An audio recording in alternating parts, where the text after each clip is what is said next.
Good evening, everyone, and welcome to our virtual learning chat. I'm excited to see all of you. I know this is a extremely busy time of year with grading, end of semester finals. Our staff, they're assisting students with also getting started for winter session, which begins next week, I believe. So this is definitely a time of year that you're very busy. So I thank you in advance for taking your time to join us this evening and for us to give you some important updates about what's going on in virtual learning. So welcome, my name is Doreen. I'm the Associate Provost for Virtual Learning. We also have joining us this evening Jasmine. Jasmine, do you want to say hello? Thank you, Doreen. Good evening, everyone. Thanks for having me. Looking forward to talking with you all this evening. Thank you, Jasmine. We also have Michelle. Hi, everyone. It's good to be here. And Brandy. Hi, good evening. And this evening, our guests, we have Stephen Ampersand, who is our Vice President for Student Affairs and Enrollment. Stephen, were you able to successfully join us? Are you there? You want to test out your mic?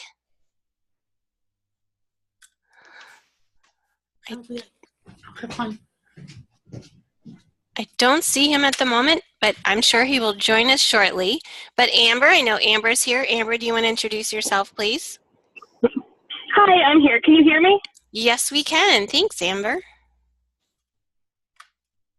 Because I'm not, so I wasn't sure if I was live or not. But thank you so much for inviting me. I guess we're talking a little bit later about some of the things going on in enrollment services and just a chance for me to say hi. So I really appreciate the invite. Thank you, Amber. All right, so now if our faculty and staff, the others joining us, can either type into the chat area your welcome and introduction. Also, if you'd like to do your introduction over the, again, the Zoom, the microphone, and also share your welcome that way, just type into the chat that you wish for me to give you the floor to introduce yourself, and I'm happy to do that. Those who posted in the chat area this evening who have joined us, we have Richard. Rich is from the business department. He's teaching entrepreneurship, business, and real estate. So welcome, Rich. Brandy, who you met, she's our interim dean for student affairs and enrollment management for virtual learning, and she's joining us this evening from Reamstown, PA. Amber, you just met. She's currently serving as the Interim Director of Enrollment Services, and she's calling in from York. Also joining us, we have Susan. She's an adjunct faculty teaching Health 101, Health and Wellness 205, and PE 201. Also joining this evening, we have Todd Zimmerman. Todd teaches a variety of history classes, and he's working this evening from the Jim Thorpe area. David, we have David. Hello. David, do you want to wave? I can see you. We have David Feller joining us this evening. He is our HAC adjunct officer, so he's working to represent all adjuncts at the college, not just virtual learning. So David, if you want to share some work that you're doing a little bit later, please do. And David is teaching for us Meteorology 101, Astronomy 103, 104, Boothie 101, and he's joining us this evening from Oldsmar, Florida, which is a Tampa suburb named after the Oldsmobile guy. There you go. Thank you for that fun fact, David. Also joining us this evening is Deb Redman. Deb is one of our student success coaches at the college, and she is working diligently with all of our virtual learning students. So thank you to Deb. We also have Carrie. Carrie is teaching CIS, there she's waving, and CISE, and she's also our VLFA chair, and she's joining as well from Florida, and Carrie resides in Altoona, Florida.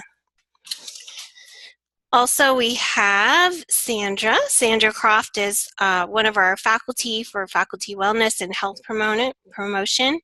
She's doing a great job as well with our new program development in that area, so thank you, Sandra. And she's joining from Mechanicsburg, PA this evening. Nicole Ernst teaches geospatial. She's joining us from Millersburg, PA.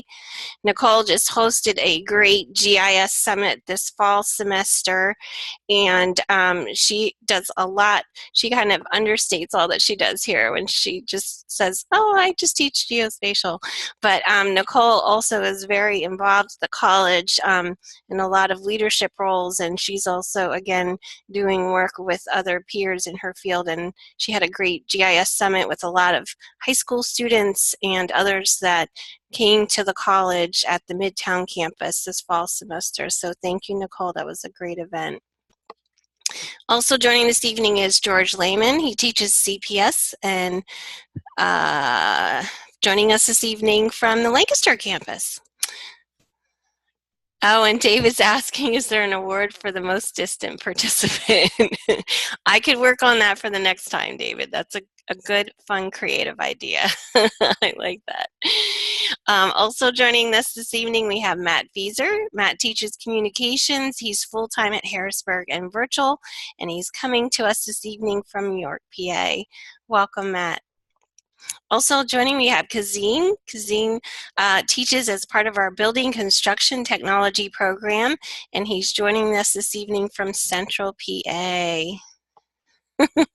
Carrie says, Dave, you know you're still the farthest. Rosalina is joining us this evening, and she's one of our Spanish faculty members. Good evening, Rosalina. Also joining, we have Tamara. Tamara is one of our English faculty and English professor for virtual, and she is also our VL site coordinator. Valerie Gray was kindly helping with the VL site opportunities this fall semester, but Tamara is going to resume her VL site leadership position starting the spring semester. So welcome, Tamara. Christine Bittinger, she teaches environmental science. She's one of our virtual learning professors. Gina Bowers, she's one of our faculty, and also she assists in student affairs with virtual learning students, providing them with advising, counseling, and wellness assistance. And Gina is joining us from Harrisburg this evening. Also, we have Hannah Dosch, who is an English professor. She is a split faculty member. Valerie Gray, welcome, Valerie. Valerie is one of our English professors. As I mentioned to you, she was also doing a great job this fall semester with VL Site, and she's joining us this evening in Ohio. Hello, Valerie. I hope you're doing well. Yolanda Hively teaches Spanish, and she's currently joining us from, I don't know, Playa del Carmen, from Riviera Maya. I don't know, David. Rolanda's has a really exciting place that she's joining from this evening. She may have you beat. I don't know. And yes, Gina's very jealous of Yolanda as well. But welcome, Yolanda. We're glad you're here with us. Lise Pauline, who's one of our other VLFA leaders, and she teaches for us English. And Gina Bowers teaches for us CIS, web, and again, as she mentioned, a virtual counselor. All right. Good stuff. Also joining us, we have EC. EC is our virtual learning and missions counselor. He's fabulous. If you haven't had a chance to meet EC, please do. So welcome, EC. We're glad that you're here. All right. Excellent. I think that's everyone. Did I miss anyone? Let me check back and see if Stephen was able to connect with us. I don't see him yet, but we still have time. If not, Amber, you're on. You and Brandy can handle it, I'm sure. So some of the things that we're gonna. He is on his way. Okay, that's fine. Thank you. We will definitely wait for our guests. We will work around it. Whenever he joins us, we're grateful to give him the opportunity. All right. So some of the things that we're going to do, just give you some updates, as I mentioned, what's going on in virtual learning, remind you of resources and support for you as faculty and also for our students. We have, as I mentioned, our guest presenters. We want to give them as much time as possible this evening.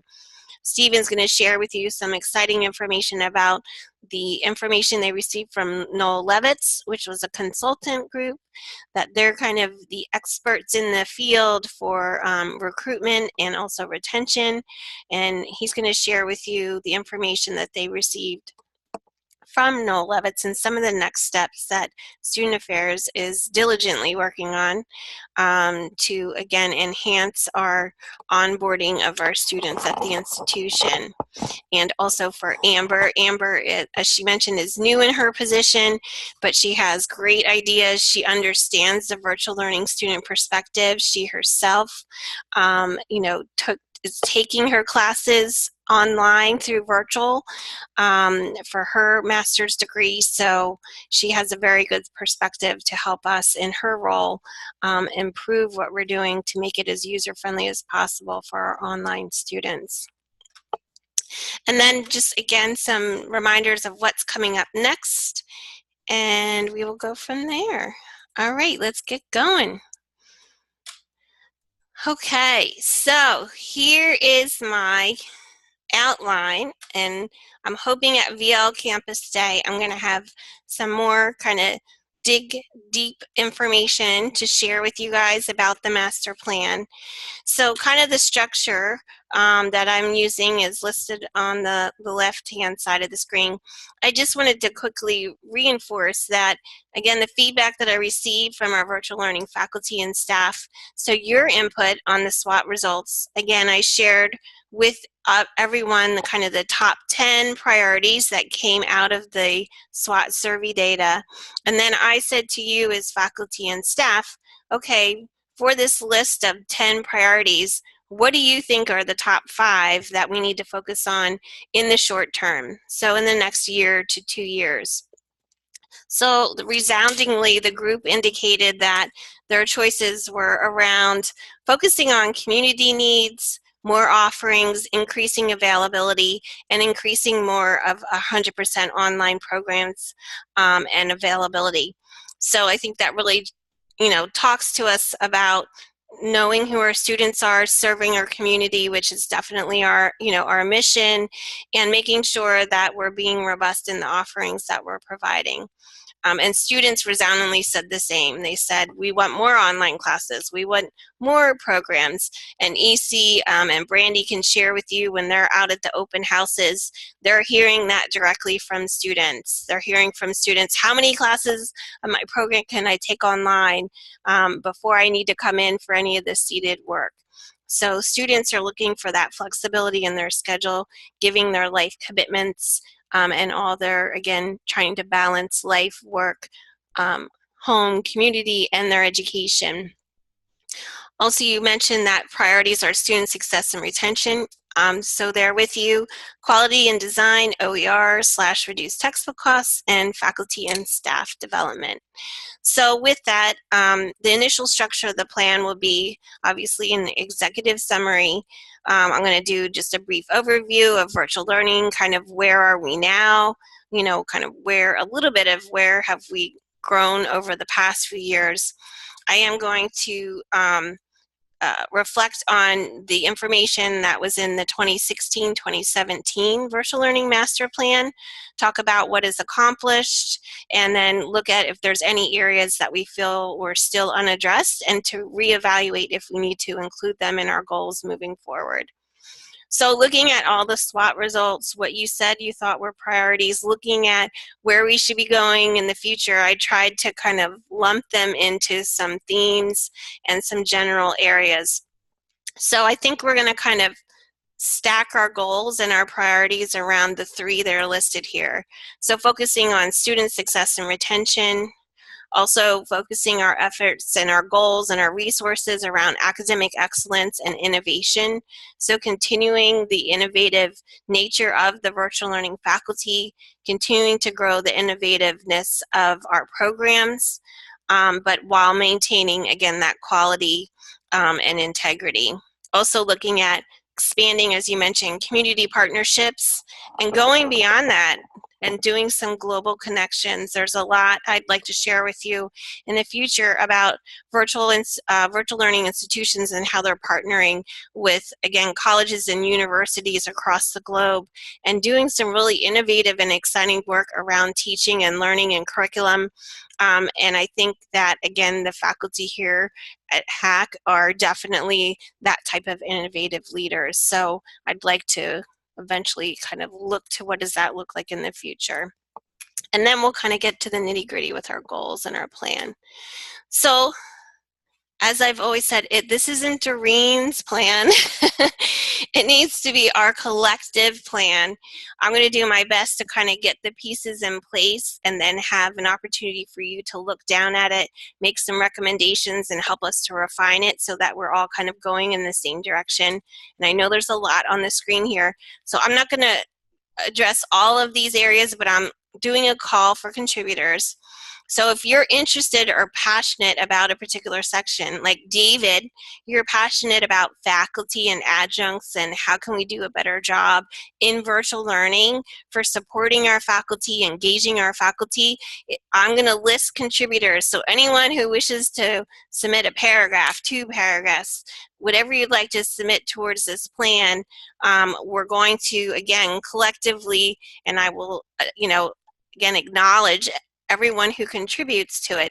So I'm going to kind of do the basis, but I would like anyone who's interested in any of these areas to reach out to me. Just send an email saying you're interested in contributing to the section on, faculty engagement and training or new faculty onboarding. So again, I may not cover all of these areas in the plan, but these are some things that came to mind with what I've been seeing since I've been here that would definitely be relevant. So student outreach, preparation and enrollment, so marketing, inquiry to applicant to registration. How do we best support those students and recruit those students that are going to take our 100% online programs? I know Karen Woodring has been, again, helpful in giving us feedback on dual enrolled students. How do we foster, that independent learner who's really prepared for virtual learning classes? We know it takes a different type of skill set and preparation for students to be successful many times in our virtual learning class. And how do we also kind of combine into that like a growth mindset and helping those students continue to grow and be successful in their academic pursuits and their career pursuits? So I'm not going to talk about each of these because I could talk all night because I get really excited about each of these topics. But if you see something here that you're interested in, that you're passionate about, or if you see something here that you say, Doreen, you put this on the screen, I'd like to know more about it, just let me know. So any questions before I move on? Any questions about this slide? Anything on here in particular that you do want me to say, Doreen, what are you talking about in that thing? Anything? Go ahead. Pauline, are you going to send us a copy of the slideshow so we can? I will. Thank you. I always send it to Carrie, and then Carrie posts it on the VLFA site with the PowerPoint and then also with the recording. So yes, I will be submitting both of those. Go ahead, Carrie. And all prior ones are posted. You'll find them in news. Excellent, thank you. So we will talk about this a little bit at the end of our VL Campus Day in January. So after the conversations that we have, I'm going to share again and reiterate what I have so far at the VL Campus Day, share what I have, talk about, again, any additional information that we need to include. So thank you. So I am doing a call for contributors. All right, and I just wanted to share my top 2 priorities.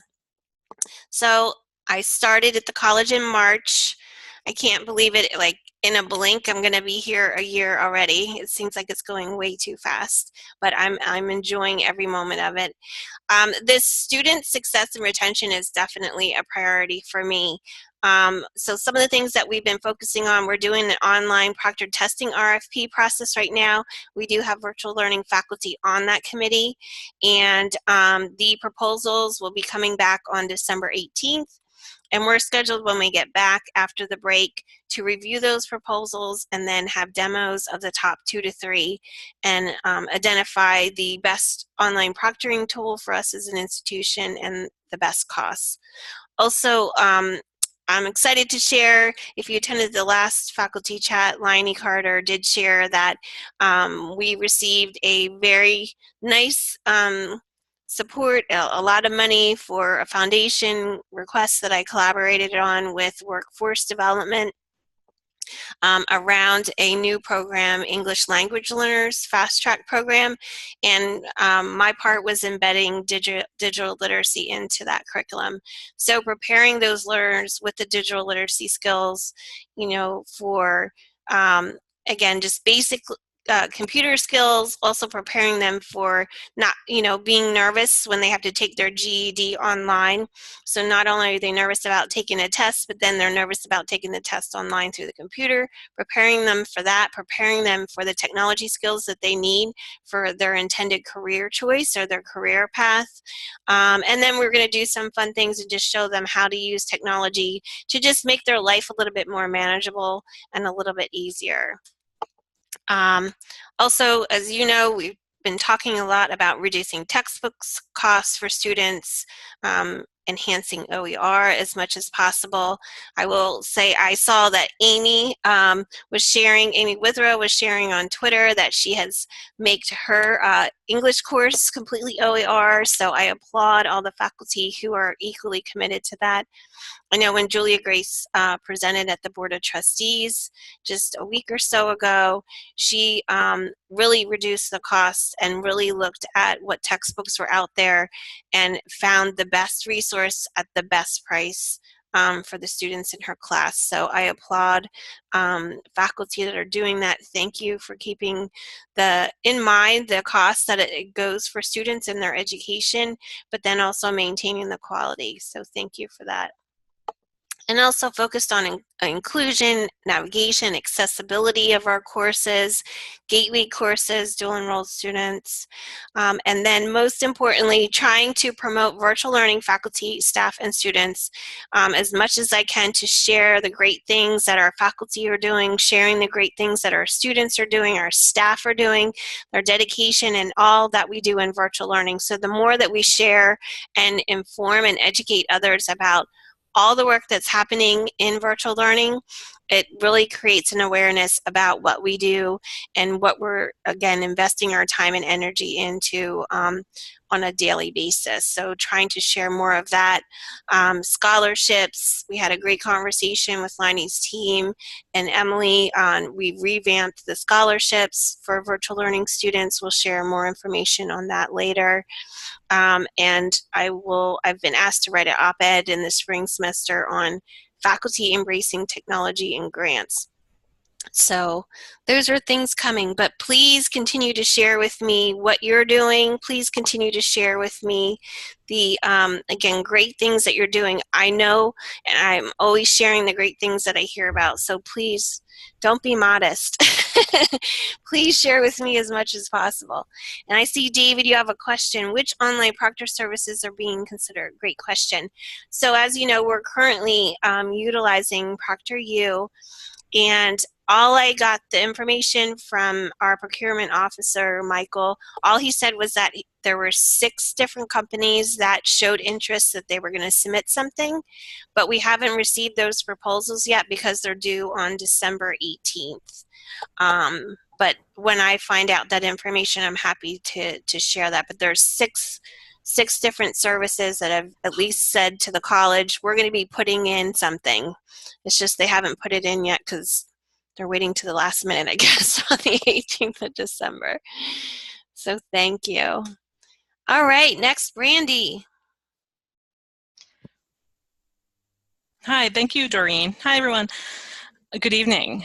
So my quick update is to say that we actually have a virtual learning financial aid designee. So what does this mean? So we noticed a gap. So if faculty and staff had certain questions about financial aid, of course, just like everyone else, everything else everyone was very helpful, and it's so easy to say, well, you can ask any director of financial aid or any specialist of financial aid, and of course, everyone's willing to help. But we thought it would be a great idea to have a specified person at one of the campuses to be our point of contact, so that if any virtual learning faculty or staff had specific questions about financial aid, this would be our go-to person. And I'm so happy to report that Raquel Walmer is our financial aid designee. So she currently serves as the interim director of financial aid at the Harrisburg campus. So like I mentioned, she will serve as our virtual learning faculty and staff point of contact for specific financial aid questions. She will also serve on our Virtual Learning Emergency Assistance Fund Application Review Committee. However, she will not serve as the one and only point of contact for all virtual learning students. That would be way too much. So please continue to send students to any campus or any financial aid specialist or welcome center, and they would be happy to help your students. But for now, we are very happy to report that we have a virtual learning financial aid designee. And that is my only report. Thank you, Doreen. Thank you, Brandy. Next, we have Academic Affairs, Jasmine. Hello again. So as you all may very well know, and I'll be as brief as possible, is our student registration is open for winter term classes and for our spring classes as well. So summer and fall will begin in March of 2019. So the registration for that will be next year. I wanted to share a new process that has taken place with the way in which we are dealing with student concerns. So we decided to have kind of one point of contact at this time, and that I think I made this announcement at the staff meeting, but Elaine Holland has agreed to kind of be the initial intake for the student challenges that they're experiencing with our online class or online faculty or whatever the nature of their challenge may entail. She will do the initial intake.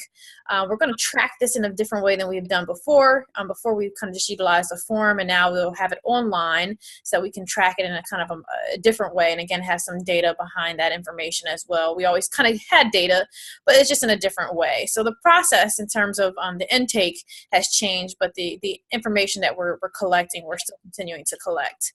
So Elaine does the initial intake as I shared, and she will filter it out to the virtual learning administration and team, and we kind of will tackle it and kind of come more of a teamwork approach to dealing with some of the student challenges that exist.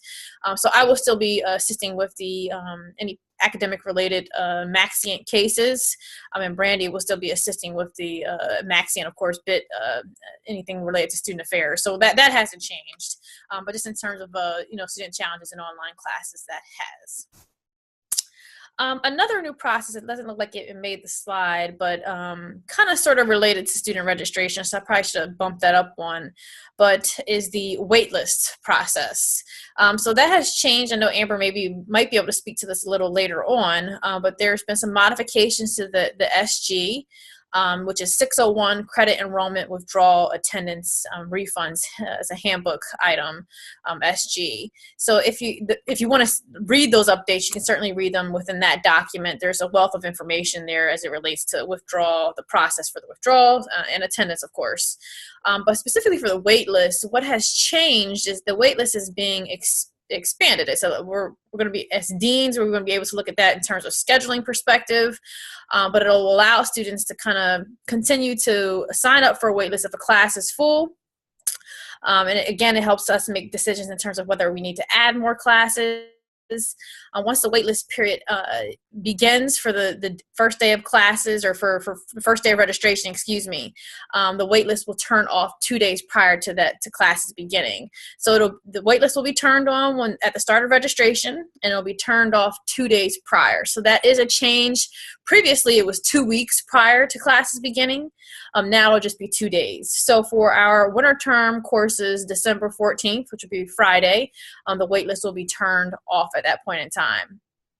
If there is a class that is full, is a course that is considered closed, and a student is, signed up for the wait list and they're now not able to, they must approve faculty members' approval in order to be able to register for that class. So then if there's an overcapacity question, I encourage faculty to reach out to me.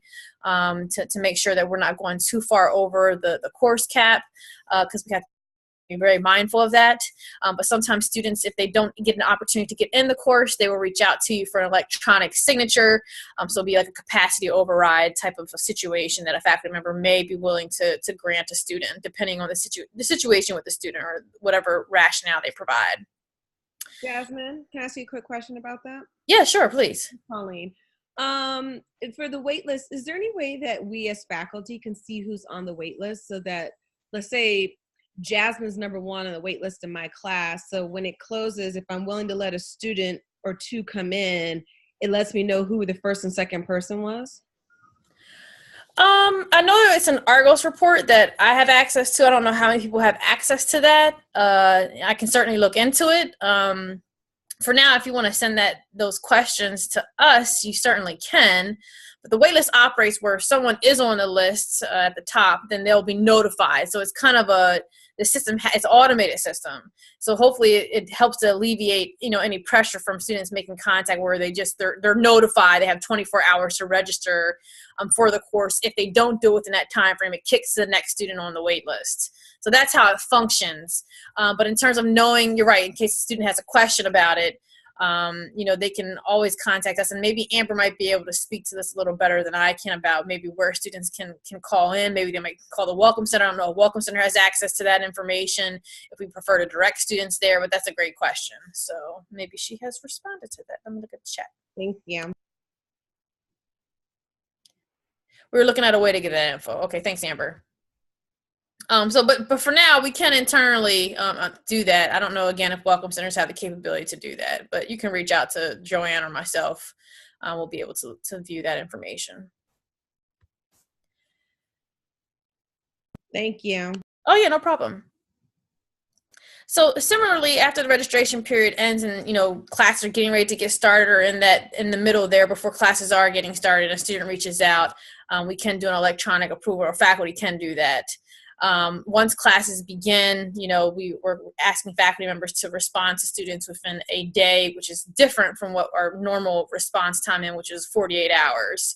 So getting back to students in a quick way so that they can get started in the course if you approve them being a late entry, and then if you're doing a capacity override. But certainly communicate with, myself, in terms of how many students to let in, because that does kind of trigger some other processes that we would have to discuss, and approval has to be kind of granted for that. Information on our website has been updated. I'll share a link with everyone, I think, so students are aware of the changes here. I will be sending out a communication probably at the top of the spring term, so faculty are aware about the changes to the wait list. I think it's interesting to see how this is functioning in the winter term. Let's see here. Any questions about the wait list?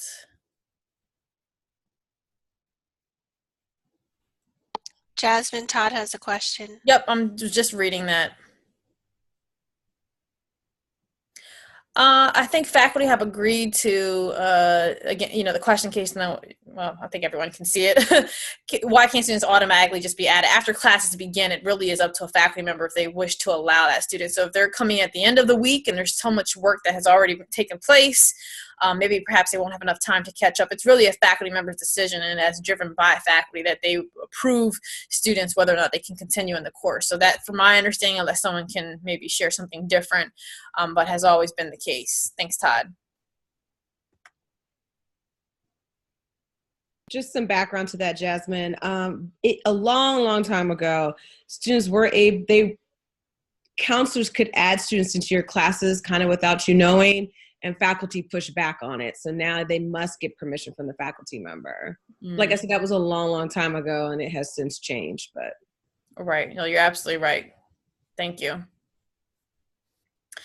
The 6 is kind of pretty much, that's an old item there, but we have concluded that process, but we have changed a little bit in way in which we were reaching out to students to notify them, and hopefully we'll be able to see next semester that response rates have improved related to student evaluations, course evaluations. We will continue in the spring semester with the reimbursement for students in the following courses: of PE, Chem 100, Bio 111, and Geology classes. We're noticing those costs for students are higher than that of their on-campus counterparts, so we want to make sure that there's equity in that process, so we will continue to reimburse those students for those courses specifically. So new kind of this semester, or not really necessarily new, we've always done observations related for adjunct faculty members, for those who are tenure track as well, and for other cases that may crop up. But specifically for our adjunct faculty members, we have been kind of really being more attentive to this process, making sure that we're reviewing a faculty member who has been with us for 5 years. I've seen that it's been a little longer and they hadn't had an course observation. So this is a different type of way in which we're doing this. If someone is doing a new prep, typically that triggers an observation. If they're a new hire, if there are some concerns related to a student concern, and it's egregious enough where it would warrant us to go in to review that faculty member's course show, that is another observation. And there are other circumstances and items related to observations as well. We want to make sure that, again, our quality remains high and strong for our students, whether you're in an online or face-to-face setting. Also, too, recently been working with a few faculty members who are eligible for a tier change.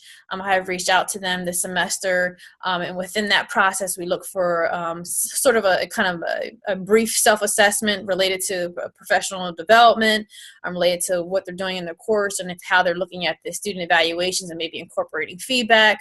And we also look at a course observation as well. So working with those faculty members who are eligible, and you are notified through the academic affairs area.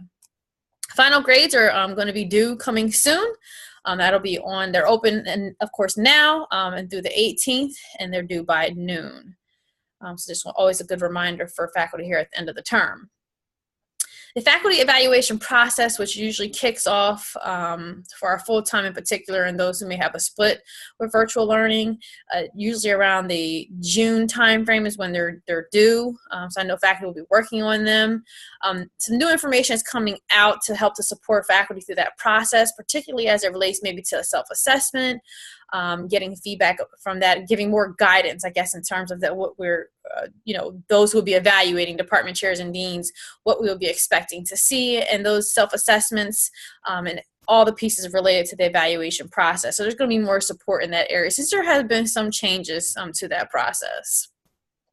My last item that I wanted to share was just to really congratulate Carrie. She has received a promotion. As of today, I've heard this information from associate professor to professor. So congratulations, Carrie. We thank you for all that you do for virtual learning for our students. And of course, this is well-deserved and warranted for all the great work that you are doing. Congratulations. Thank you. Yes. Thank you. Clap, clap. And also, Julia Grace Jester, she will be receiving the NISOD, the National Institute in Organizational Development Excellence Award. Julia Grace has been doing some really great work in redesigning her classes. I know she did a presentation to the Board of Trustees along with a few of our other faculty members, but she is, of course, getting this award, and she'll be taking a trip to Texas in May to receive that award. Woohoo! Congratulations. Just wanted to, of course, very proud of our not only just our students, but our faculty members are doing some really wonderful things, and we appreciate all that you are doing. So that's it for my updates. Thank you all very much. If there's any questions, I have to check the chat, sorry. All right, thank you, Jasmine. Thank you. And we have Michelle. Good evening, everyone.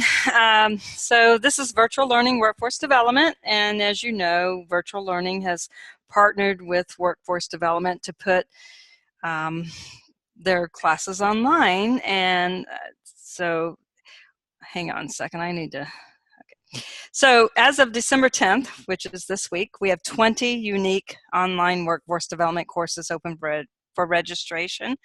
Doesn't sound like a lot, but I have one instructional designer working with 10 content experts, and it's taken, I don't know, 15 months to put 20 of these classes online.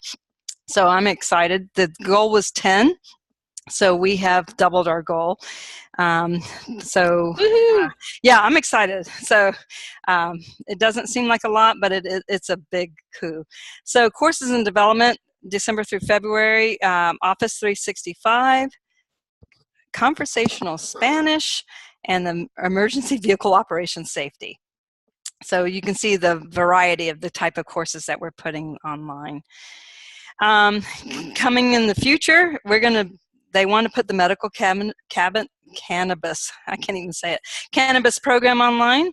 It's so popular face-to-face, and it's been very well received. Now everyone wants to put some of it online to go across the Commonwealth. Assisted Living Residence Administrator Program. So to give you a little bit of background, we have the Pharmacy Tech program online, a full program. We're now going to have the Assisted Living Residence Administrator program, and I'm working with Abby to put an IT Computer Support Certificate online. So that's coming in the future. So I'm going to be very brief. So those of you who don't know, you can ask me questions. It's the non-credit side, but it's exploding. I can't even keep up with demand. At first, 15 months ago, I said, oh, we should talk about putting your courses online. They went, I don't know. And now I can't even keep up with it. So they're like, oh, we could do this. So just a little brief. If you have any questions about workforce development and what we can do online, or how we can segue or work with the credit side, let me know. And that's all I have. Thank you, Michelle. Yay. Again, Michelle and Josh have been diligently working, again, with many faculty experts in different areas of content. They're now well-versed in so many areas. So they're learning a lot through that process. But as Michelle mentioned, they've accomplished a lot of courses in a short amount of time. Also, I'd like to thank Valerie Gray. So Valerie, thank you for being our interim coordinator for site this semester. As I mentioned, Tamara will be the VL site coordinator for the spring semester. And I also wanted to say a big thank you to all of the faculty who also offered through VL site many of the workshops from this semester. So thank you, Valerie. Also, thank you again to the faculty who presented and shared their information, not only with virtual faculty and college-wide. Valerie, is there anyone that you want to share anything about? I don't want to put you on the spot, but at the same time, is there anything you wanted to share? I saw you have here that you're welcome and it was your pleasure. Anything else that you wanted to share? I too want to thank all of the presenters, and for those of you who reached out and volunteered, thank you so much. Excellent. Thank you, Valerie. All right, and send Tamara ideas for spring. I'm sure she would welcome it. Just a friendly reminder about our wonderful CDI team. They're always there and available for you as faculty. They're always there to share with us new and innovative and creative ideas about enhancing our courses and enhancing what we're doing for our virtual learning students. So just a friendly reminder of our fabulous team. Also, Jennifer Hummel, she is our virtual learning librarian. Please reach out to her if she can be of any assistance to you or your students. We've also had some conversations about, the potential for expanding embedded librarians. So please reach out to Jennifer. And our virtual learning faculty assembly, Carrie. Oh gosh. There you go, Carrie. I'm up.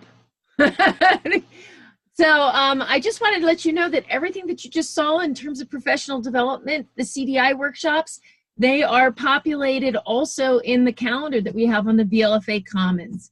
If you hadn't had a chance to go in there, the link is always presented when I send out the invitations to the VLFA meetings. If you have one that you have saved prior, the link is still good. You can go in that way. You do need to make sure that you authenticate into the MyHack portal so that you have permission to get in there. But everybody should be able, if you're not getting in, let me know.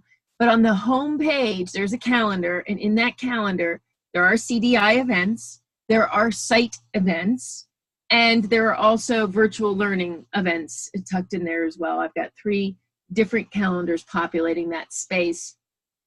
Other things that you will notice if you go into the Commons, there are continual updates. I mentioned that you can find the recordings for these on the VLFA Commons, which you can. At the very top, there's a bar, navigation bar, and it's news and discussions. And there's also opportunities for discussion in there. I see, Doreen, that you followed up with the VLFA meeting that we had yesterday in there. So there is opportunities to contribute offline and asynchronously through the VLFA Commons. And there is still the water cooler. Some people have initiated it. If you use the water cooler link, which is also available on the invitations to the VLFA meetings, and that link is persistent. If you go in there, it will notify me, and you will have an instant Zoom session with a colleague, at least me. If you invite other people to the water cooler, they will join you as well. If you invite people to the water cooler and I show up and you would like me to leave, I am prepared for that as well. Feel free to dismiss me, but it is an opportunity. It's a water cooler for us to get together and share ideas spontaneously, or maybe you just need to cool off a little bit, share an idea you're excited about. That's what the water cooler is for. If you have any questions or concerns or something to add, you do see that there's a list here that Doreen has provided. Lisa Pauline is somebody took me off mute and I hear an echo. She is the vice chair. We have Paul Gleed. He's a fabulous secretary. He's present for all the meetings. If you have any questions or concerns about the minutes, he is your man. And if you go to the VLFA Commons, there is a link that will show you all the different contacts for virtual learning faculty assembly. If you're not comfortable speaking with me or anybody in this particular list, there may be somebody in that list that you are familiar with and that you would feel comfortable talking to. So we are here to serve and represent you. Don't hesitate to tap us to help you. Thank you, Carrie. And Tamara, do you have anything you'd like to share? I'm sorry, I should have given you the floor as well.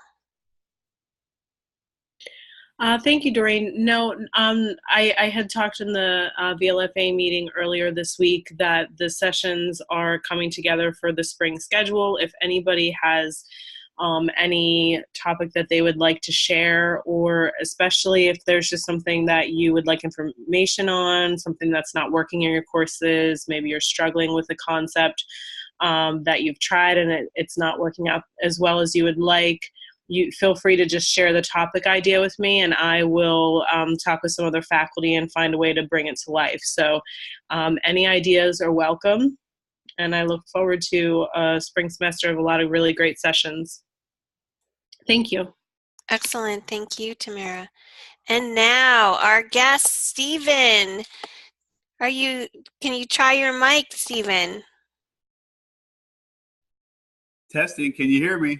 Yes, we can. Good evening. All right. Good evening, everybody. We're so excited to have with us this evening Stephen Ampersand, who is our Vice President for Student Affairs and Enrollment Management. Also Amber. And Amber is our Interim Director of Enrollment Services. So Stephen and Amber, if you both would like to tell us a little bit about yourself and your role at the college, and then share with us any updates that you have. Sure, I'd be glad to. I want to thank you all. Doreen, thank you for your leadership, and thank you for inviting me on. Brandy, thank you for all you do, and Jasmine as well. There's so many I could thank. I'm just grateful that you guys are there. Even as I look at our enrollment reports, it's nice to see virtual learning really going for it and really helping us to move the institution forward. So thank you all for that. So as Doreen mentioned, my name is Stephen Ampersand. I'm your Vice President for Student Affairs and Enrollment Management here at HAC. I've been at HAC, it'll be 2 years in January, and I've seen a lot of transition, as I'm sure we all have. But it's been a really exciting time. It's been really encouraging to be able to be here and be a part of all the changes and all the really fun things that are going on. It's super exciting to hear all the good work that you all are doing. So thank you again for that. I'll share a little bit about myself. I come to HAC with experience in a variety of professional environments. I started in higher education at a 2-year private institution. I transitioned from that to a 4-year private. And then I went to a 2-year public community college, fell in love, went to a 4-year private, and then finally landed back in the community college here at HAC. So I'm back where I belong, where I love it the most, and I'm just excited to be able to be here and work to serve students along with you. So that's a little bit about me. I've been in the vice president seat for a year, officially on January 8th, and I've had an opportunity to really get around and do a lot of listening. And so I will say that it's a bit overdue that I get to hear from you all in this way, but I'm excited to really partner with you and work with you as we move forward. So from an update standpoint, I'd like to talk to you a little bit about the engagement that we're doing with Ruffalo No. 11s. And so we understand that college-wide we are facing a real challenge with enrollment, and frankly, we all are in higher education right now, with the exception of the 4 years. They seem to be enjoying a bit of a rise in enrollment, but the 2-year public institution across the nation is really struggling and wrestling with, I think, good problems to have. We know that we have a very strong economy right now, and so our enrollment cycle tends to be counter-cyclical to the economy. When things are well in the economy, we don't do as hot, and when things are not so hot with the economy, we do really well. And so for those of you who've been around for a while, you'll remember that at about 2009, 10, and 11, we saw a real high water mark with enrollment here at the institution. And that coincides with the Great Recession that we were going through at that time. And we saw great swells of enrollment. And so I think what we're doing now is we're working with Ruffalo No. 11s, who is the high-end enrollment management consultancy that really is well regarded throughout the industry for tactics to employ to really help sustain, grow, and ultimately retain students. And so they're working with us right now to accomplish 2 goals. The first goal is to look at all of the students who applied to HAC, looking for the fall enrollment period that ultimately did not enroll. And so we had about 5,000 applications of students who applied that did not attend in the fall. And we've engaged Ruffalo No. 11s to essentially contact those students by way of surveys, by way of phone calls and emails, to get an understanding from them why they didn't come. And so as we get more information from them about what they're finding, we'll share that. But what I can give you now is that of the 5,000 students that were being called, over 855 of them have interest in enrolling for the spring term. And so we're working with our admissions team to move those students into the enrollment cycle and get them going for the spring and forward. So know that that's happening. And then the other side of the engagement was really more around long-term strategy and long-term strategic goals. And to that end, we had them to come visit the campus, certainly spend time, talking with different members of the central office as far as enrollment services, the admissions office, etc. And just asked them to look at our operations. And so they engaged with several members cross-functionally around the institution to get an idea of some of the pain points that we have. And they've identified about 39 areas that need attention.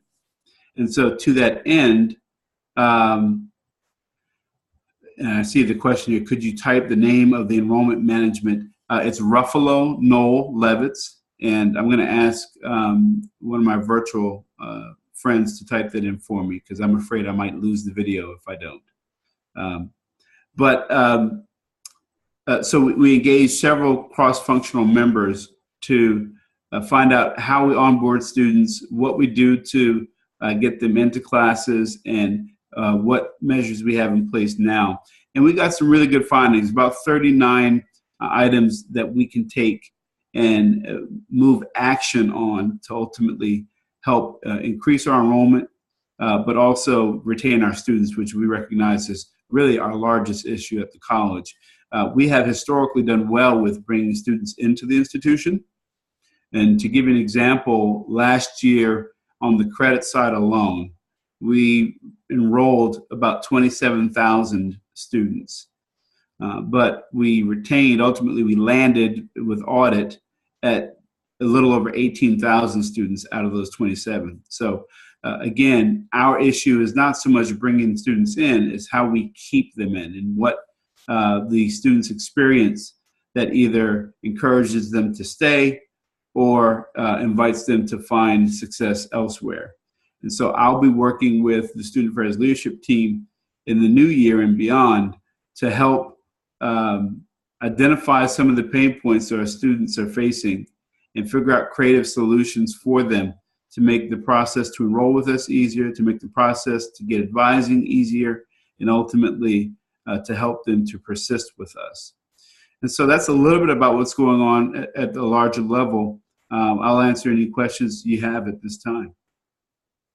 Stephen, this is Lise Pauline. I'm curious, you said your Noel Levis is helping you identify some of that. Have you identified any of it yet? I mean, is there anything like from a faculty standpoint that we can help you with that you've noticed just maybe through talking with people, or why students are not re-enrolling or coming back? Yeah, so there's a couple of things. So one of the things that we know is a challenge for us is our advising. So because of how we're structured and the multiple campus and virtual presence, and the way that we reassign advisees as they adjust their load, it's not conducive to the relationship building that needs to happen for effective advising. So I offer that to say it isn't even directly an issue about the advisors and those who are doing the advising, as much as the structure that they're operating in that really doesn't help students. And so one of the things we have to look at is when a student comes into the institution, if they begin with virtual learning and they have advisement at virtual, if they build a relationship with that advisor, and then because their program, for whatever reason, drives them to another campus, or if their life circumstances change that drives them to take more classes elsewhere, why do we change who their advisor is, and start a whole new relationship when they've got one established already? And so I'm not sitting here saying I know exactly how to do that, because I know it's not that simple. But from a 20,000 foot view, if our goal is, and it is, our goal is to have a relational model with our students and give them more time to really talk through their pathway. How do you do that if you're being passed around from one place to another from an advising standpoint? So we know we have to look at that. So that was one of the things that came forward. New student orientation and how new student orientation is conducted. New student orientation looks different at every campus and virtual. And that stuck out right away as an issue. Students are onboarding to the college, and yet we have different onboarding practices depending on which part of the college they happen to start at. And so we know that needs to change. From a funding standpoint, as far as financial aid, we know that our scholarship for internal funds and its timeline and process does not align with the enrollment cycle and when students are able to really engage with that process. And that's true for our continuing students. It's especially true for any new students who would really be looking for resources and have that as part of their decision-making process. What money's available to me? We're working even now with the Office of College Advancement to create a scholarship. Really not a scholarship, ultimately it's a grant. It's a Launch Your Future grant that would allow students to be packaged for grant aid from the institution when they file their FAFSA and they receive their award letter. So there are things like that that we know make it difficult for students. The other thing is how we offer classes, and I think virtual learning really has potential to lead the way in how we make our classes accessible and ultimately something that students can make to fit their lives. For instance, if a student today comes in to enroll for the spring semester and they've not done their FAFSA, or they did it somewhere else and they haven't changed the school code to hack, they may very well register for us and be ready to go for the spring, but not have any aid in place. And if their aid isn't in place, they could be held in classes, but maybe their resources aren't there for books and these kinds of things. And so we know that there's also a reality of the enrollment cycle and latecomers. And for anyone who's worked anywhere else, the nature of the student that we serve, we have a lot of latecomers. That's kind of how it operates. It's very difficult for them to persist if they start hurriedly in a term, they don't have all the resources in place, and then they don't do well academically, and so they go into a academic probation suspension process. Well, if I bomb out in my first semester because I didn't have everything I needed to get going successfully, and then I come back having learned the ropes and I do well, let's say I get a 4.0 the next term, you're still going to progress through that probation suspension process because your cumulative GPA, your cumulative completion percentage is going to take time to recover. And so we know that some students opt not to return because they would literally have to pay out of pocket for several terms in that situation, not to mention any academic sanctions, until they could get their ratios back to an acceptable federal level as it relates to the federal student aid programs. So there are pieces like that are not revelations. We've known anecdotally that these things exist, but we've had confirmation with a lot of these things with Noel Levitz and their engagement. And because resources are tight, we are working with them through that phase one process I mentioned to try to recoup some of the students that we didn't convert in the fall so that we can get the revenue necessary to continue to engage with them to work on long-term strategies to improve our retention. Stephen, this is Carrie Mack. I have been with the college for 16 years, as noted by my pending promotion.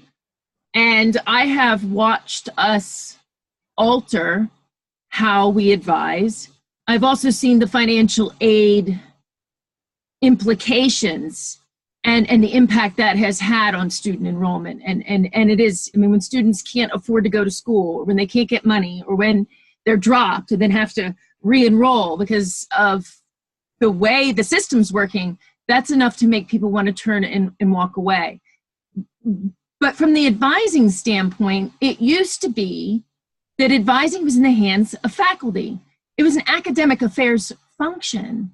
Yeah. And my advising efforts were a lot more successful under that model because I had counselors that helped students navigate the college that I could send to for remediation, that I could send to when it was time to maybe reconsider another major. And then I could do what I do, which is computer security and information systems, that there's not many people at the college that can offer career guidance and academic advice, how to plan for transfer. And so those connections have been lost. We changed the model. It was changed by student services. And we were told in academic affairs how it was going to work. And the faculty have pushed back and said, this is a big mistake. And we're watching retention drop. What I'd like to know is, at what point in time do we stop doing something that doesn't make sense and we look at what actually does work and try to do that? And then the other concern that I have is that we as faculty are getting very mixed messages about student success and about our role in generating revenue. So it was brought to our attention, and it was on a previous slide, we have been asked to address these gateway course successes. These are classes like English 101, CIS 105, speech, These are high volume classes, and virtual learning faculty have been charged with addressing disparity in success in virtual classrooms with brick and mortar. Now, there's a lot of reasons for that disparity that may have nothing to do with things we have full control over. But when we're asked to then address maximum class size in virtual learning, and the target courses appear to be gateway courses, we have a conflict of interest between student success and the economy of this college. Those are my 2 points. I thank you for sharing that, and I appreciate the candor.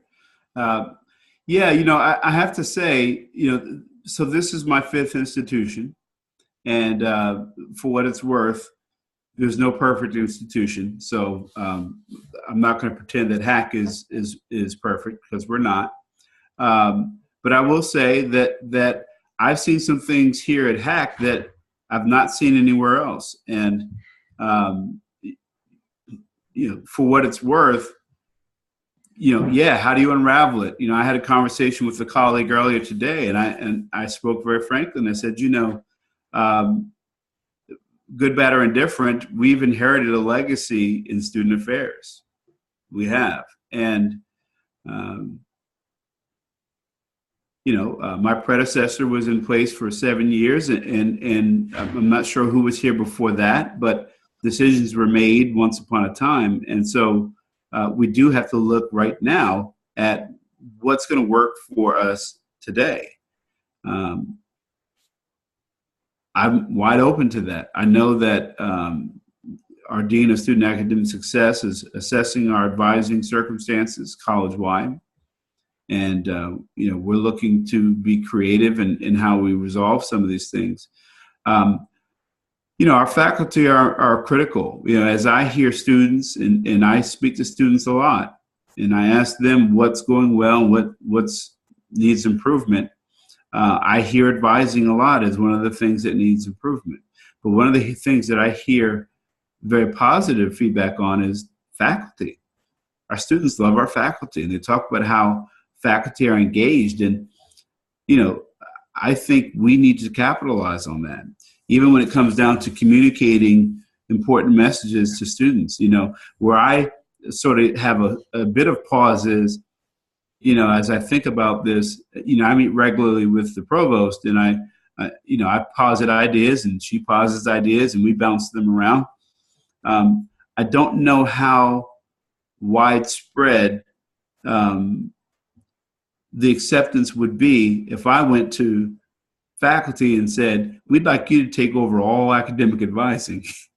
I think, we have to work together to identify the solutions. And I'm saying that that's not a student affairs exclusive responsibility, and it's certainly not something that we've got our arms around. I think No, Stephen, it's a partnership of leveraging our strengths. Absolutely. That's what we need. But our current model does not do that. It expects each person to be all things. I think to that end, what I'm doing, and what I spoke with Senator Doherty about just this week was, let's start with the deans.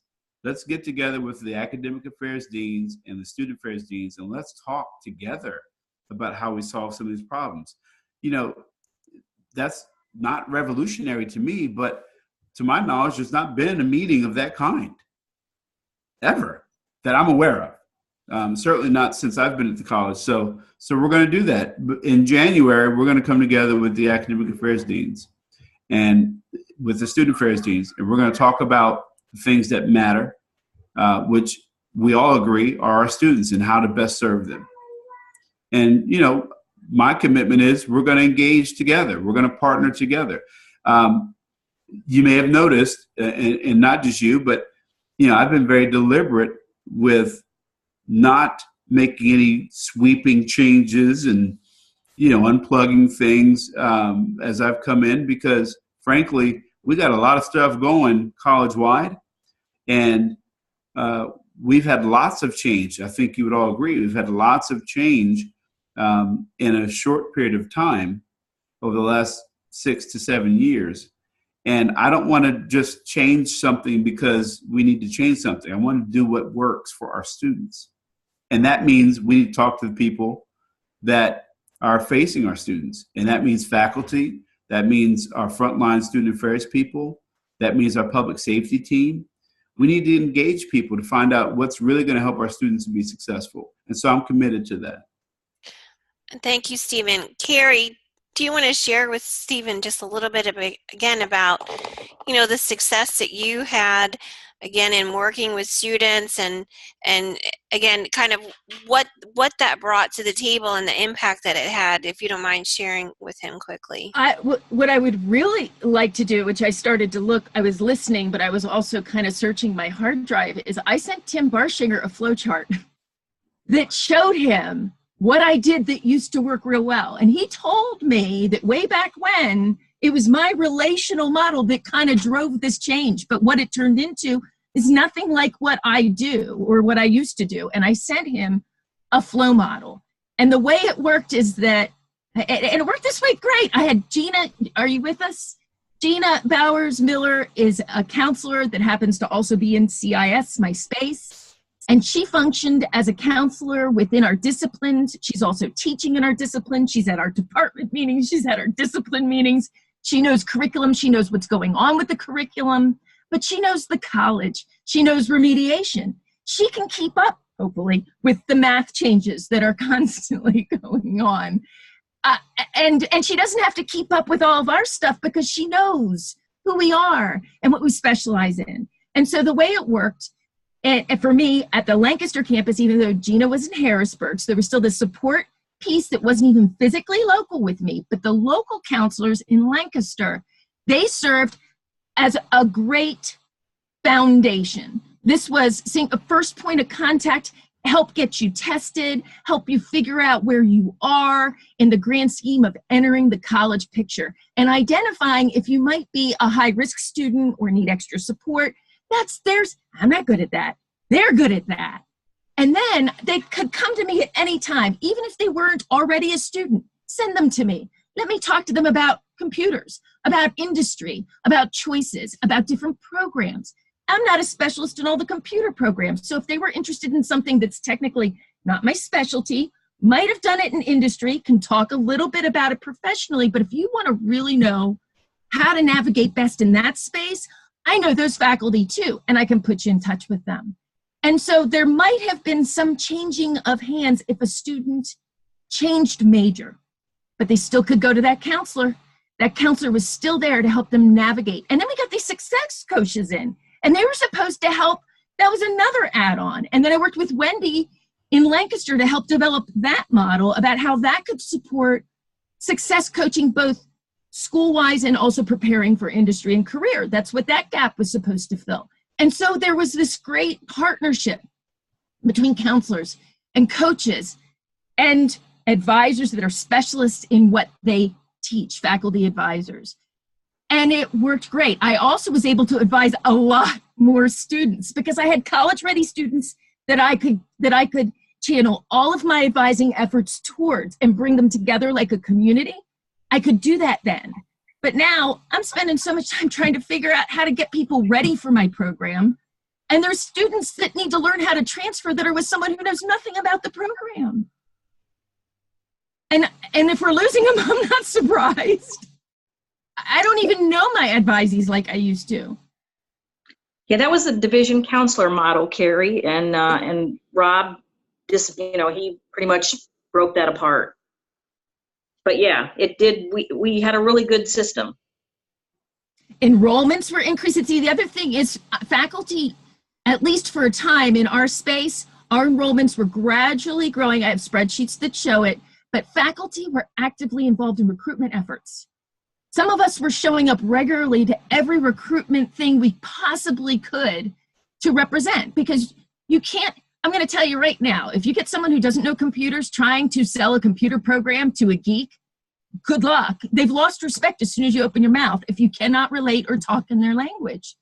There were many students that I interacted with that were like, wow, I never even thought to go to community college. You know your stuff. I think I could get a good education there, when they were thinking four-year college the whole time. But you have to get faculty. Yeah, there has to be an audience. We're passionate about our programs, and that's contagious. It's contagious. It's contagious. That's a good thing. Well, I appreciate your passion. I appreciate your candor. I think,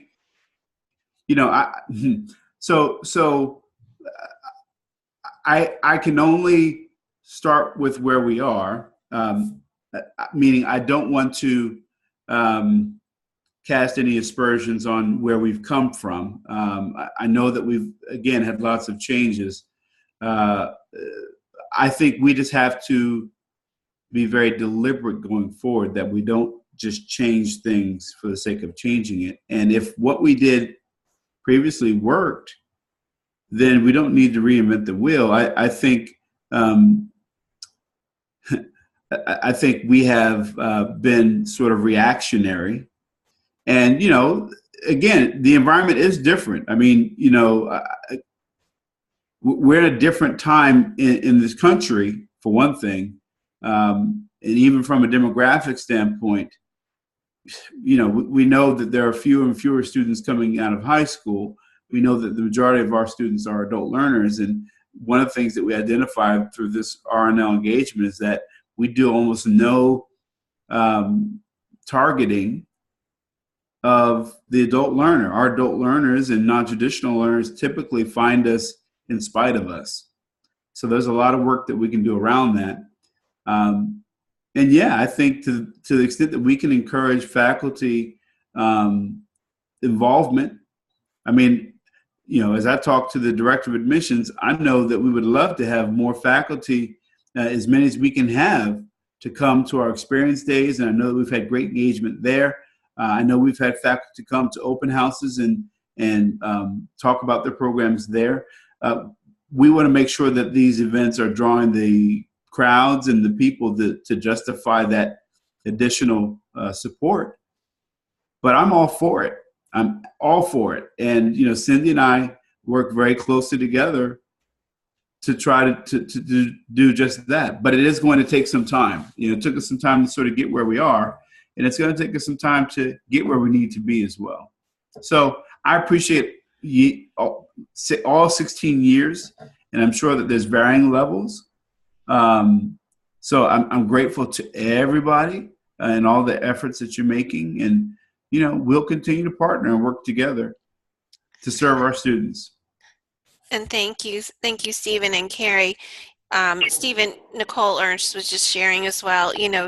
She wants to be advising the students that are in GIS, which is a very small program, and she's saying, can all of those students be assigned to me? I'm willing to be the advisor for all the GIS students, and to assign them, to others. I think that's where the faculty are saying we're passionate about our programs. We want to be sharing our expertise, and as Carrie shared, they want to be part of the recruitment process to say to students, this is what you can do in our field. Let's help you figure out what pathway you want to be on. Where do you want to go? Where do you want to get started? This is what this career can offer you, and this is what we can offer you. So, right. I think they're very passionate about that. And this is Nicole. One of the things that's problematic with students not being assigned to the right advisor from the get-go, in my case, geospatial, I have had students told so many things and did not start taking geospatial classes from the first semester. They start the last semester because they were advised by somebody at another campus that wanted them to take gen eds there, and totally screwed up the sequencing, totally messed up the whole program for that student. The student didn't know any better to come to me for advice, so it took them a year or two longer to get through the program. That's as a result of bad advising. Yeah. And that would never have happened had the student be given the appropriate advisor. The geospatial program is a small one. There's no reason I should be getting every student. And even if it was 1,000 students, I would take all 1,000, because I just don't want them to be told the wrong things, because it gives hacks such a bad rep when you have a student that just gets disenchanted. It's not a good look. And so I think we are asking students, and we are willing to take them. And I just hope that is just really thought about, because I think we can do a much better job than what's happening right now. So let me ask this question, and this is just spitballing, right? So this is whatever, take it for the grain of salt that it is. If we came to faculty and said, you know what, we've tried these several different things, and we really think that the best way to advise students is to have the faculty advise students, do you think you would have broad acceptance of that idea with faculty, moderate, or minimum? I think you would have moderate, because I think that needs to be rephrased a little bit, because it needs, like Carrie said, it needs to be a partnership between not just, faculty can't do everything. And just to be blunt, we're 9.5-month employees. We're not around over the summer. We need that assistance over the summer to make sure that students are guided in the right way, rather than them just being blindly sent to us and we may not actually be there. So I think we would be really open to that, but again, it needs to be a partnership between all the, both academic affairs and student affairs. Yeah, thank you for that. Doreen, can I share my screen? Yes. I found the models and I emailed one of them to you. Thank you. You're welcome. I'm gonna share the whole screen because I got a few of these puppies open. Hang on, that's not it. Here we go. Okay.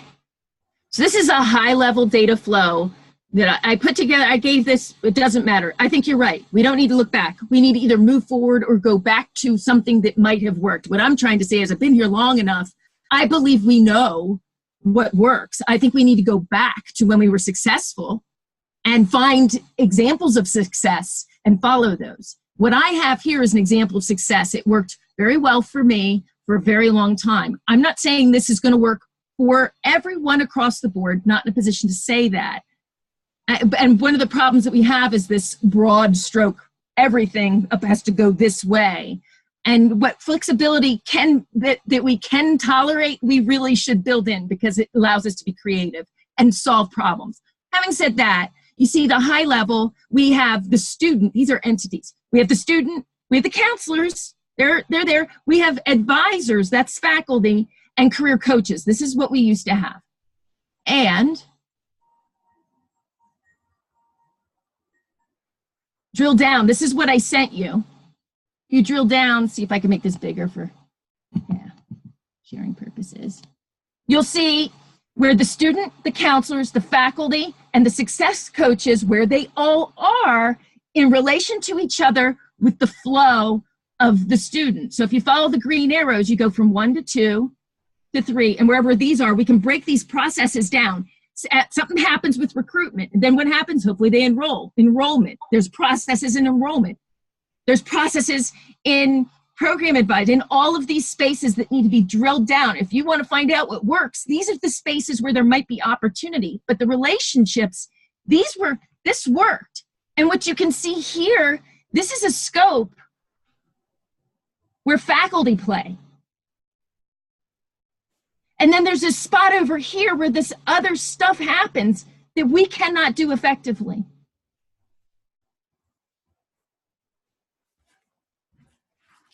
But folks are looking now, so you're looking at this thing. Does anybody on the phone or in Zoom, am I missing? Can we add? Is there more we can input? I've sent this along. Does this look familiar? Carrie, I think this is very helpful. I mean, it's the first time I've seen it. And, you know, I think I hear from Stephen that, you know, he's just beginning kind of part of this conversation with Cindy. So thank you for sharing it. You know, if Stephen is opening up conversations with the, oh, look at his baby girl. I can't see if that's son or his daughter or someone. Sorry about that. It's my son. I was like, I couldn't see who it was, if it was your son or your daughter. I'm like, oh, you know, but so I think I'm hearing Stephen say we're beginning those conversations. I thank you for sharing this. I'm sure Stephen welcomes this perspective and Absolutely. and hopes to have more conversation with faculty and again through Cindy's leadership about this. So this I find it very helpful. This Makes is the sense first to me. time I've seen this. I've never seen these diagrams. And I have to tell you, coming here, it took me forever to understand the various kinds of advising that we have. I didn't understand what it meant to have a professional advisor, faculty advisor, a wellness counselor, a curriculum counselor, both of which are doing advising. And I just thought to myself, I'm confused. What must our students be feeling and experiencing? So this is helpful for me to sort of see in real time what all that looked like. But to what you've shared, and Nicole Ernst, and I think I heard Gina as well, it makes the most sense that folks have the relationship, and probably makes the absolute most sense that the relationship we have folks that are in the disciplines that they're ultimately pursuing. I think what I have to try to figure out with all of you and with the college at large is, how do we help students who come to us and vary their disciplines, change majors? How do we help them? So I'm open to it all. I appreciate this feedback, and I don't want to take up too much more of your time. I want to give you a chance to hear from Amber as well, if there is time. But I look forward to coming back and speaking with you so we have more opportunities like this. Thank you, Stephen. Thank you. It's very helpful. Thank you. Amber. Hello. All right. Can you hear my microphone? Yes, we can. Thank you. Okay. All right. Well, a little bit about me. First of all, holy cow, all the respect in the world to anyone dealing with anything virtual learning. Doreen, like you said, I started my master's program through an online, completely virtual. I'm attending Purdue out of Indiana, except I live in Pennsylvania. So a lot of my work is done from the comfort of my couch or my office here at home. But I had an idea what virtual was all about, but until I actually got involved as a virtual student, kudos to all of you, the people that deal with students like me who have all kinds of questions, and to the faculty members who go through and design this curriculum. My faculty members, I feel like they must live on their discussion boards, because it's constantly comments being thrown out, questions being posed, constantly new content, new assignments. So I just, again, all the respect in the world to anyone working with virtual students. So with that being said, my background, I spent, I am just now a little over 16 years into my higher ed career. I started as a temporary employee. I was making admissions appointments for admissions counselors at a private school that offered certificates, diplomas, and associate degrees. So yeah, I was hired as a 6-month temporary employee, and I just kind of never went away. So here we are. Little bit of time spent in the academic world. I've been in the classroom, spent time in admissions, spent time in registration, career services, student affairs, business affairs. So I kind of bounced all over the place, and I'm bringing that experience into this current position as interim director of enrollment services, where I've been sitting since July. I started at the college in May of 17 in the communications center, and now here I sit in enrollment services. So a little bit of background on enrollment services, or just kind of an overview. We are the mechanics behind the how-tos and the policies and the technicalities behind getting students registered. So when a student comes to us, they go through the process and they're ready to roll. Enrollment services handles things like the behind-the-scenes communication plans, mailings, keeping in contact with our prospective students and our applicants. And then we work with all the enrollment processes. So anything that you can imagine pertaining to scheduling, setting up the registration. We work with the records office. Janita, our registrar, she does a great job of setting up the term, and her office works with the grading side of things, but enrollment services works with the actual putting students in class, dealing with registration statuses, making sure that things like the wait list that Jasmine talked about are functioning. So it's kind of like a 10,000 foot overview to touch on the wait list. So Jasmine did a great job of explaining what's going on. We moved from a 2-week window to a 2-day window. Reason being, coming out of conversations, so when students had 2 weeks between when the wait list was turned off and when classes actually started, what we were hearing, and when I say we, I mean a mix of faculty members, some academic deans, Cindy Doherty was involved, some people from Student Affairs, the registrar was involved. There were some conversations going on about how to best serve our students. So, number one, when the wait list got turned off, there was that period of time where students could go to instructors, get signed in, get overrides, and we were doing a disservice to the students that were following procedure and hanging out on the wait list waiting for their turn. So by moving the wait list deadline to 2 days before the term starts, we're really being true and being fair to those students who say the capacity is 20 and the student number 21 was first on the wait list. By ending that wait list 2 weeks ahead of time, student number 21, the first one registered on the wait list, might not get a seat in the class because student number 30 got to the instructor first to get the override. So by extending that wait list, just gives students a more fair opportunity to get in classes in the order that they registered. Speaking of order that they registered, yes, there is a way to view the wait list, and I can send you, Doreen or Jasmine, whoever, I can send both of you the information on how to get there and how to view the wait list. And when I said that we're working on how to get the information, we're using winter as kind of a test run trial period. And we believe that once the waitlist is turned off, we have some ideas kicking around as to ways to get that information from the system to the deans or faculty members or wherever we end up. But just know that we do understand that you need that information, and there are some things in the works to make that happen. So other reasons that we decided to move the wait list, it also gives deans the opportunity to take a look at capacities and take a look at those wait lists. We get a lot of students, as Stephen said, there's a big push close to registration time. So if we have the wait list turned off, we've got this 2-week period where students could be registering for classes, but we have no way to capture what students are interested in which classes or which sections. So the deans were actually losing out on the opportunity to potentially open new sections. Let's say there's a class that has 5 people on the wait list and a different section of that same class has another 5 people on the wait list. Well, there you go. There are 10 potential students. If the planets align, there might be an opportunity to open an additional class. So those are just some reasons why that change was made. Using winter as kind of a trial run. We're going to take a look at it, make sure we work the kinks out. If there are any kinks, I'd much rather deal with the winter term than just run full force into the spring. So please, please, please share feedback. Anything that you hear. We've been talking an awful lot about waitlist communications. Please know that I have heard lots of suggestions, and we are working on how to best serve our students. So any questions about the waitlist while we're on that topic? Check in the chat here. Okay.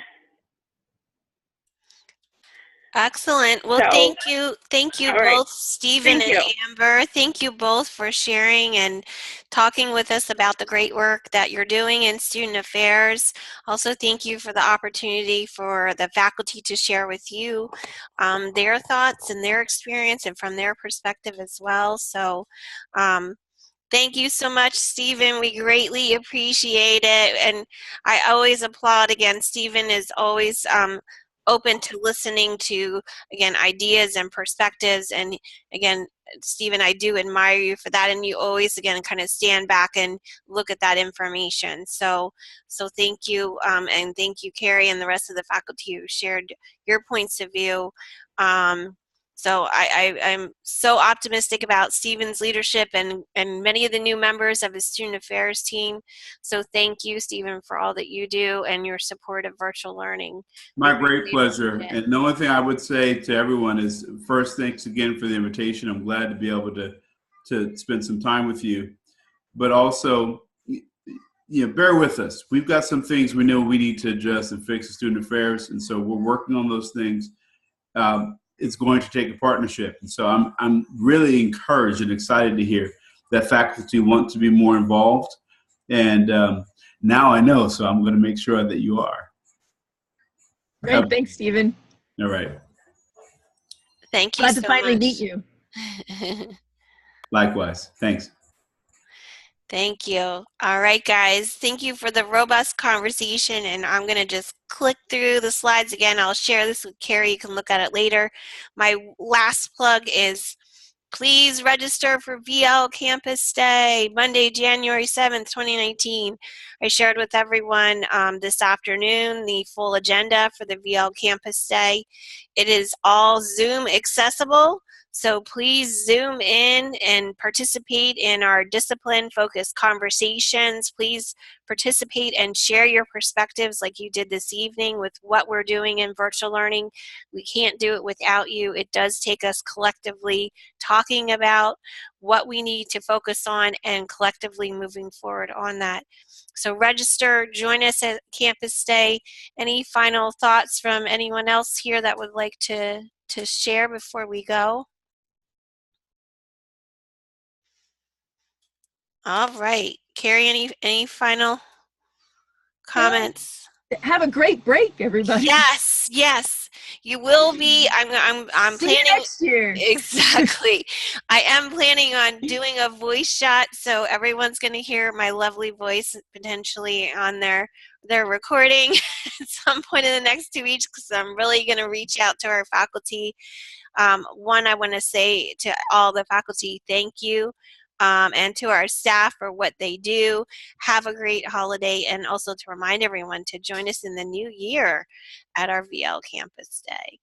So thank you, everyone. Have a great evening. I appreciate your time and, again, your contributions. So thank you. Have a great end of the semester. And those teaching winter, thank you. Thank you for teaching winter. And those classes start on Monday. All right. Have a great evening. Bye.